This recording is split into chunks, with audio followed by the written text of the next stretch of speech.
صرف ایک ہستی ہیں جن سے پوچھا گیا، باقی تو کون پوچھتا؟ وقت لکم میعاد یوم لا تستاخرون عنہ ساعۃ ولا تستقدمون، تم سب کا ایک دن مقرر ہے، وہ آئے گا تمہیں اٹھا کے لے جائے گا۔ تو اس دن اگر اللہ مجھ سے راضی ہے تو میرے لیے موت سے بہتر کوئی تحفہ نہیں، اور اگر اللہ مجھ سے ناراض ہے تو پھر موت سے خوفناک پیغام کوئی نہیں۔ حضرت طلحہ کا انتقال ہوا تو میرے نبی نے ان کے لیے دعا کی، یا اللہ طلحہ جب تیری بارگاہ میں پیش ہو تو اسے دیکھ کے مسکرائے، یہ تجھے دیکھ کے مسکرائے۔ ہمارے نبی پاک صلی اللہ تعالی علیہ وسلم کو اللہ نے اختیار دیا، جتنا رہنا چاہتے ہیں رہ لیں، لیکن موت آپ کے لیے ہے، موت سے پاک صرف آپ کا رب ہے، باقی کوئی نہیں۔ 29 صفر 11 ہجری 632 عیسوی آپ کو سر درد عصر کے بعد شروع ہوا۔ آپ ایک جنازے میں تھے جنت البقیع، وہ درد تیز ہو گھر پہنچتے پہنچتے حضرت عائشہ کے گھر کی باری تھی اور تیز بخار میں تبدیل ہو۔ تو یہ مہینہ 29 کا تھا، 29 دن یہ اور 12 دن اگلے، 13 دن آپ نے بخار اور سر درد میں گزارے۔ اسی بیماری میں جا کے نمازیں پڑھاتے تھے۔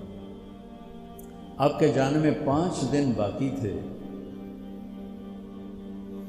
رات میں آپ کا بخار بہت تیز ہو گیا، تو آپ نے فرمایا کہ مجھے 7 کنوؤں کا پانی لا کر غسل دو۔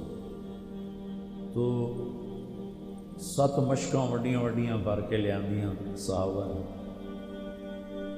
الگ الگ کنواں تو حضرت عائشہ کے گھر میں ٹپ نہیں تھا، تو حضرت حفصہ کے گھر سے ٹپ منگوائے۔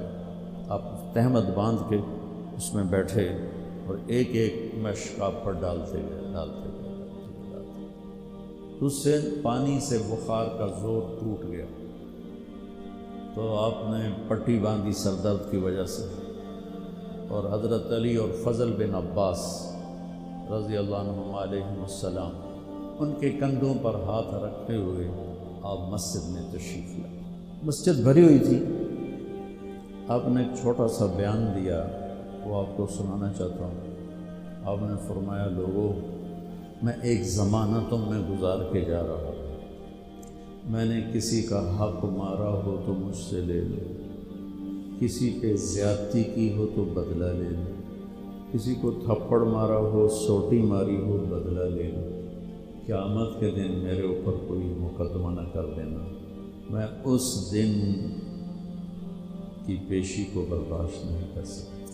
جن کے طفیل لوگوں کی پیشیاں معاف ہو جائیں، جن کے طفیل حساب شروع ہو، جن کی طفیل کروڑوں اربوں گناہگار ان کو معافی ملے گی، وہ امت کو کیا پیغام دے کے جا رہے ہیں کہ جب میرے ذمے کوئی ہے تو ہون لے لو، اتھے نہ منگیا جائے۔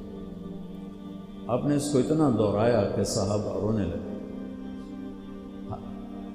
آپ نے زندگی میں ایک دفعہ ایک سوٹی ماری، ایک دفعہ ایک سوٹی، جنگ خندق، شکست ہو گئی، صحابہ دوڑے، تو اس دوڑ میں ایک صحابی کا پاؤں اللہ کے نبی کے پاؤں پہ آ لگا۔ وہ تیزی میں دوڑ رہے تھے، لہٰذا ان کو خیال بھی نہیں آیا، تو آپ کو تکلیف ہوئی۔ پاؤں وہ جنگی جوتا تھا، وہ تلوار سے بچانا، تو پاؤں تھوڑا سا مسلا گیا، تو آپ نے اسے ایک چھڑی ماری۔ اس کے جسم پہ زرہ تھی، زرہ تھے تو تلوار نہیں چل دی، تو چھوٹی کی چل دی۔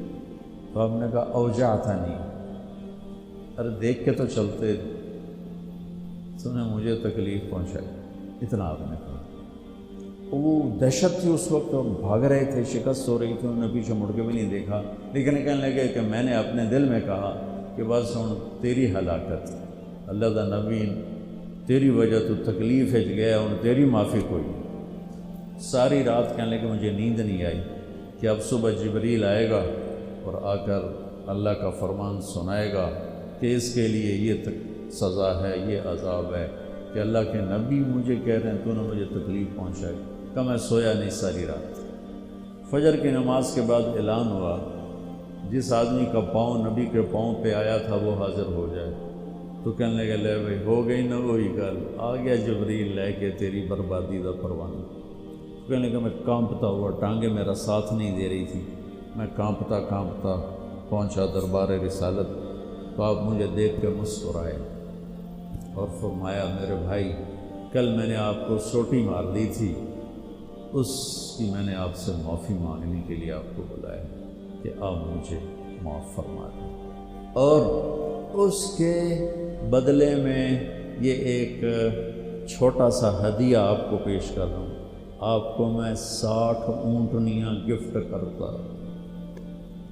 این سوٹی ماری اور 60 اونٹنی، جو پولیس والے بیٹھے ہیں، یہ عوام بیٹھے ہیں، سیاسی لوگ بیٹھے ہیں، کیسے ناجائز کیس کرواتے ہیں، کیسے غلط FIR کٹواتے ہیں، کس طرح جھوٹے گواہ بناتے ہیں۔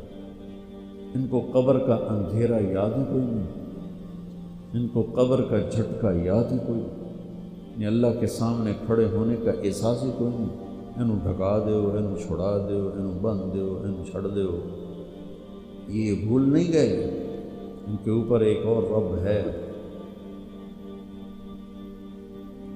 جن کی طفیل جنت کا دروازہ کھلے گا، جن کی طفیل جہنم ٹھنڈی ہوگی پل صراط سے گزرتے ہوئے۔ جی وہ کہہ رہے ہیں میں نے آپ کو چھڑی ماری، معافی چاہتا ہوں، اور یہ 60 اونٹنیاں آپ کو میں گفٹ کرتا ہوں۔ اور آپ فرما رہے ہیں بھائی بدلہ لینا یہ تھا لے لو۔ سارے رونے لگے، کوئی نہیں بولا۔ تو آپ نے اتر کے ظہر کی نماز پڑھائی، پھر ممبر پہ آ گئے، پھر اسی بات کو دہرایا، میں نے کسی کا حق مارا ہو، کسی کو تھپڑ مارا ہو، کسی کو سوٹی ماری ہو، کسی پر زیادتی کی ہو، یہ میری جان بھی حاضر ہے، میرا مال بھی حاضر ہے، یہیں فیصلہ کرو میرے ساتھ، آگے نہ اٹھانا۔ ایک آدمی کھڑے ہو گئے، یا رسول اللہ آپ نے میرے 3 روپے دینے۔ آپ نے فرمایا ضرور دینے ہوں گے پر مجھے یاد نہیں، ذرا یاد تو کرو۔ کہ یا رسول اللہ آپ کے پاس سائل آیا تھا تو آپ کبھی سائل کو لوٹاتے نہیں تھے کہ نہیں بھی میرے کو ہیں کوئی، یہاں تک کہتے تھے وہ فلاں دکاندار سے جا کے ادھار لے لے، جب میرے پاس آئیں گے میں تیرا ادھار چکا دوں، خالی نہیں بھیجتے تھے۔ تو کہنے لگے یا رسول اللہ سائل آیا تھا آپ کے پاس تھے نہیں، آپ نے مجھ سے پوچھا تیرے پاس کچھ ہیں؟ تو میرے پاس 3 درہم تھے، تو آپ نے کہا اس کو دے دے، میں تمہیں دے دوں۔ ہم نے کہا ہاں یاد آ۔ تو پھر آپ کے گھر میں تو ایک چھٹانک تیل نہیں تھا کہ ڈیوا بال جائے، تو آپ نے فرمایا اپنے چچا زاد فضل بن عباس، فضل تو میرا یہ قرضہ ذمہ لیتا ہے؟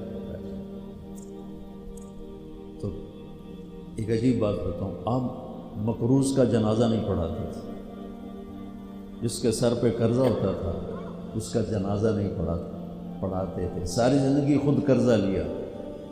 لیکن قرض لینے دینے میں انسان سے جو پھر بے اصولیاں ہوتی ہیں، اس میں جو نفرتیں پیدا ہوتی ہیں، اب دیکھتے نہیں ہو یہ فیصل آباد کے بازاروں میں روزانہ تاجر کیسے گریبان پکڑ کے ماں بہن کی گالیاں دے رہے ہوتے ہیں۔ میں ان تاجروں سے کہتا ہوں یا ادھار دینا بند کرو یا گالیاں دینا بند کرو۔ کیوں کسی کی بیٹی کی عزت کو اچھالتے ہو؟ 1,00,000 2 لاکھ کے پیچھے نہ کسی کی ماں چھوڑتے ہو نہ بہن چھوڑتے ہو۔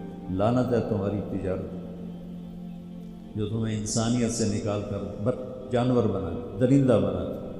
اگر نہیں حوصلہ مت بیچو ادھار، اور اگر بیچا ہے تو پھر صبر کرو۔ ایک حدیث سناتا ہوں آپ کو، یاد آ گئی۔ میرے نبی نے فرمایا بنی اسرائیل کا ایک آدمی اللہ کی بارگاہ میں پیش ہوا، مر کے۔ اللہ نے پوچھا کی لے آندائی؟ کہنے لگا ویلا کوئی نماز، کوئی روزہ، کوئی حج، کوئی تسبیح ذکر، کوئی۔ اللہ نے فرمایا یاد کر کوئی نیکی ہے تیرے کو؟ پھر کہنے لگا یا اللہ خالی کچھ نہیں۔ اللہ نے تیسری دفعہ فرمایا وہ کوئی نیکی تو یاد کر۔ تو کہنے لگا یا اللہ ایک یاد آئی ہے، میں تاجر تھا بڑا، یہ جو تھوک کے ہوتے ہیں ہول سیلر، تو میں مال اٹھواتا تھا، جو لوگ پیمنٹ دینے میں تنگ کرتے تھے میں انہیں تنگ نہیں کرتا تھا، میں نے نوکروں سے کہا ہوا تھا جب دے دے لے لے، اور جو دینے کے قابل نہیں رہتے تھے، یہاں تو ان کے گھروں پہ قبضے ہو جاتے ہیں نا، جو دینے کے قابل نہیں رہتے تھے ان کو میں معاف کر دیتا تھا۔ اے جو تو آنکھیں کوئی نیکی ہے تو میرے اللہ نے فرمایا، میرے نبی نے فرمایا، میرے اللہ نے فرمایا تو نے تو میرے بندوں کو بڑا سکھ پہنچایا، آج میں تینوں سکھ ہی کرنا، جا مفت جنت